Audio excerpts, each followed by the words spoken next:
Maria Campello, vicepresidente dell'Associazione dei Liguri nel Mondo. Siamo qui appunto ospiti, grazie insomma all'ingegnere Benini che con fiducia mi ha affidato l'incarico lui e allora io con piacere ho accettato l'invito, è veramente stato un pomeriggio incantevole, grazie anche a Cristina, perché se non fosse stato per lei, insomma, mi è venuta a prendere, eccetera, eccetera. Abbiamo fatto un bellissimo pomeriggio, lei interviste, abbiamo portato Gens Ligustica, sia Genova città metropolitana con la parte di Portofino, che l'ha gradito molto, la Cristina Bolla, e anche il giornale dove c'era l'intervista che le era stata fatta.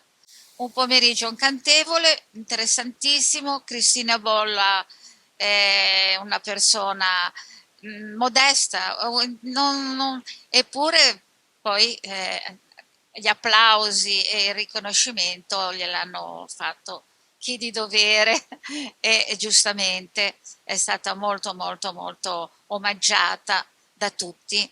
Grandi applausi per lei, meritatissimi. e quindi così chiudiamo il nostro servizio qui da Portofino e quindi ci troveremo il 6 di aprile con un'altra operazione veramente orchestrata magistralmente da Entel, ma anche come sempre dall'Associazione dei Liguri nel Mondo in collaborazione col patrocinio e dal CIF, il Centro Italiano Femminile. Quindi il 6 aprile al Teatro Instabile. Al Teatro Instabile vi aspettiamo per i 100 anni della canzone, cioè praticamente quasi un inno genovese. Ma se che penso, allora mi vedo ma. Va bene, allora al 6. Grazie Anna Maria Campello.